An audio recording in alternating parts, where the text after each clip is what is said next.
Welcome to Avian Coaching YouTube classes. Subscribe to our channel or visit us. Hello everyone, welcome back to Avian Coaching YouTube channel. যোৱা ক্লাছত আমি মোৱামাৰা rebellion start হোৱালৈকে ৰখি গৈছিলোঁ। বহুত দিন গ্যাপ হৈ গ'ল, which I am very much sorry for that. মোৰ অলপমান বিজি schedule হৈ গ'ল, so মই এইটো ক্লাছ কৰিব নোৱাৰিলোঁ, but now on we will continue the class. So চোৱা, মই আজি মোৱামাৰা rebellionৰ কথা মই অলৰেডি লিখি দিছোঁ, এতিয়া আমি এইটো ষ্টাডি কৰিম। So last classলৈকে point number 15 হৈছিলে, point number 16 চোৱা। The Moamara rebellion কোনটোৰ পৰা কিমান ডেটলৈ আছিলে 1769 to 1805 was the 18th century conflict between whom Ahom and Motok. এতিয়া মটকবোৰ কোন হয়? Motoks are the Shutia and the Moran kingdom. ঠিক আছে, তো কোৱেশ্চন কি আহিব পাৰে, কেতিয়া হৈছিলে, কেতিয়া ষ্টাৰ্ট হৈছিল, কেতিয়া শেষ হৈছিল মোৱামাৰা rebellion? Start হৈছিলে 1769 শেষ হৈছিলে 1805 নেক্সট কাৰ মাজত হৈছিলে এই ৰিবেলিয়ন টু কাৰ মাজত হৈছিলে মেইনলি কাৰ মাজত হৈছিলে Ahom and Motok are who Motoks are the combination of two kingdoms Chutia and the Moran kingdom next one the Ahom kingdom was entering a crisis as the pike system on which the state was based was unable to adapt to the changing economy and emerging social classes. So mainly Moamara rebellion to whole kyo Ahom kingdom or jitu crisis start hol to ketia pra hol Moamara rebellion start hol and Moamara rebellion kyo hol basically because of the pike system jitu bahut agor pra Ahom kingdom or choli asile and pike system to ki hoy moi etu point out koi dim right now you just see je Ahom kingdom was entering a crisis lahe hihotor crisis was start hol কিয় because তাহাঁতৰ যেটো state হয় এটো পাইক সিস্টেমৰ ওপৰত depend কৰে নাও just পাইক সিস্টেমটো এটা system বুলি ধৰি লোৱা যদি নাজানা পাইক সিস্টেমৰ কথা আমি এটো পইণ্টত পঢ়িম so right now just think যে পাইক সিস্টেম এটা সিস্টেম হয় যেটো ওপৰত আমাৰ ষ্টেট ওয়াজ বেসড আপন এন্ড হে যেটো ওপৰত আমাৰ ষ্টেটৰ কামখিনি বেস আছিল that was unable to adapt to the changing economy and emerging social classes. Etya swa Ahom kingdom starting on it was very rich and slowly they became like অলপমান land loss হৈ গল কিবা হৈ গল অলপ crisis was start হৈ গল and that was because of what the changing economy and emerging social classes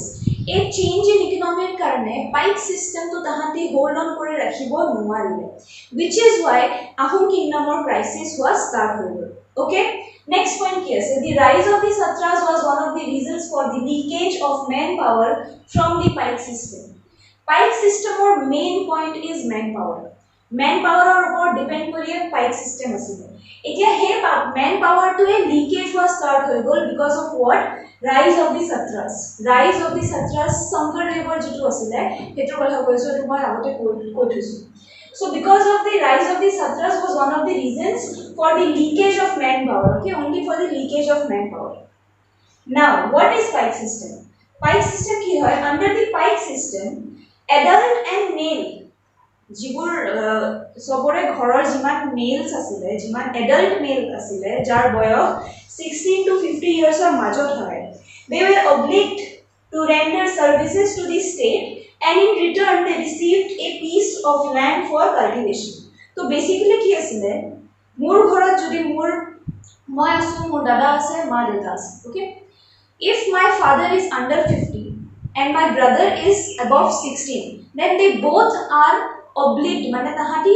government ki boli koba tahator jitu rojar karone kam koratu government job boli kobo paru ajir date jodi buji pabo lage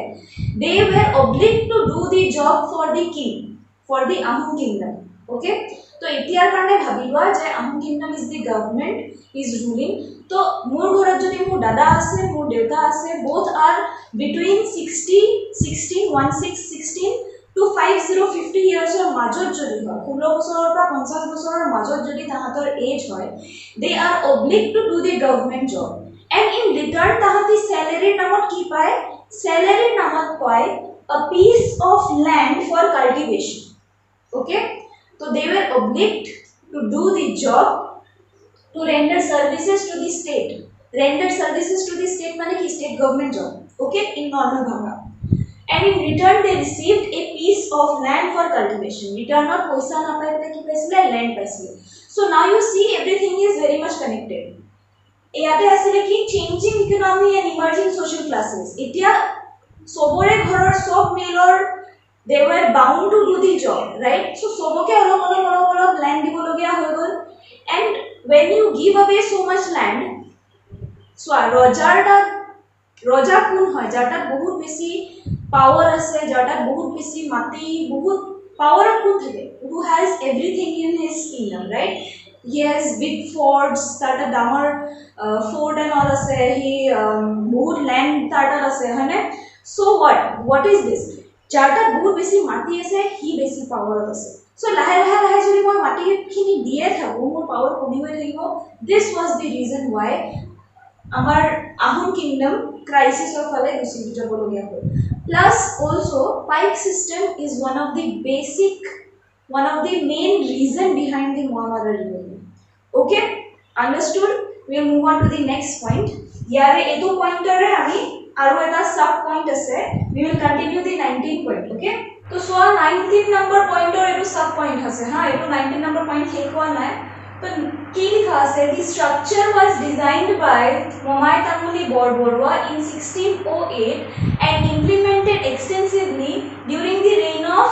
Jayadhwaj Sinha. तो की हुआ আছে পাইক সিস্টেমৰ main স্ট্ৰাকচাৰটো কোনে design কৰিছিল Momai Tamuli Borbarua this is very important question তোমাক আহিব পাৰে যে পাইক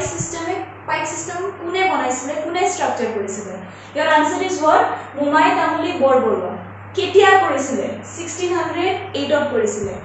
under which king কৰিছিল কোনটো কিঙৰ with who was the ahom king jar time on jar during whose reign this pike system was structured was designed your answer will be Jayadhwaj Sinha ঠিক আছে বুজি পালা তিনটা কোৱেশ্চন এটা পইণ্টতে আছে pike system কোনে বনাইছিলে কোনে স্ট্ৰাকচাৰ কৰিছিলে কেতিয়া কৰিছিলে and under whose reign this was created. Okay, next point. So there arose conflicts between the Ahoms and those who were building satras and the Muamara rebellion took place. Okay, therefore ki hoy gol june Ahomor majot aru june satras build up kori asile hihotor majot ki hoy gol conflict hoy gol and therefore Muamara rebellion took place. Okay, done. The rebellion started during the days of pike system Jayadhwaj Sinha hoisile but Muamara rebellion car time of start hol Swargadev Lakshmi Sinha time of. Okay, again very much important thing aru eta bostu soa ebor sob ahom kingdomor kotha hoy ase hoy na to yare details hol ঠিক আছে একদম fur details আমি কেতিয়া যাম যেতিয়া আমি Ahom kingdom পঢ়িম right now আমি উপরে পঢ়ি আছো যদিও মহামাৰা ৰিবেলিয়নৰ যিখিনি লাগে মই তোমাক কৈয়ে দিছো অলৰেডি বাট কিংছৰ কথা okay which king came when কাৰ লগত কি হল লগত বেছি ডিটেইলস যাব লাগিব we will go everything when we will study the Ahom kingdom. Okay, right now what we are doing we are just going through the headlines. Okay, ami headlines aisu upore aisu so ki likha ase the rebellion started during the days of Swargadeva Lakshmi Sinha and ended during whom Kamaleshwar Sinha. Okay, tar majot bahut kahini ase which we will study during Ahom kingdom. So right now ki janibo lage tumaloke je rebellion start car time ot hoisile Swargadeva Lakshmi Sinha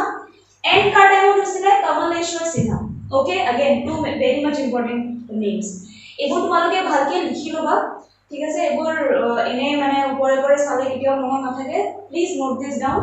every point মন কারণে তোমালোকৰ কাৰণে specially point বাই point লিখি আছো so that you have no doubts যেতিয়া তুমি পঢ়িবা ভালকে বুজি পাবা next the Ahom kingdom failed to retake the entire kingdom the pike system was abolished and the economy was totally destroyed so Muamara rebellion ইমান ডাঙৰ rebellion হ'ল ইমান strong আছিল which took the entire Ahom kingdom down to ki hol Ahom kingdom failed to retake ako ever downfall hor pisot ako uchibo noarile and therefore ki hoy gol pike system hek kore dia gol pike system was abolished pike system bondho kore dia gol aru ki hol economy bahut beshi destroy hoy gol thik ase tar pisot ki hol the weakened Ahom kingdom jiman weak hoy goisile ki hol tahator they fell to Burmese invasion which ultimately led to colonization. So কি হল ভিতৰৰ বহুত কাহিনী আছে again we will study in Ahom kingdom but right now মই কৈ দিও যে Ahom kingdomৰ ভিতৰে বহুত কিবা কিবি চলি আছিল and someone went to Burma took their help and there is a big story which we will study afterwards right now আমি কি জানো যে Ahom kingdom weak হৈ গল তাৰে লাভ কোনে উঠালে বাৰ্মিজে উঠালে বৰ্মায়ে উঠালে and therefore Burmese invasion hall upon Assamor oporot Burmese invasion hol and then from that time onwards colonization start hua boli hua jay etia colonization confused nohoba moi ekdom first class ot koisu Assam history is divided into many parts ancient history colonization post colonization dise monat ase colonization etia pura ami colonization start hua boli kobo paru so next point etia ami sam Burmese invasion huar pisot Burmese invasion mane ki Assamor oporot Burmese invasion hoi gosile now it was the chance for the British je tahati attack koribo pare because Ahomor time ot dubar attack kori pla eku lab nohol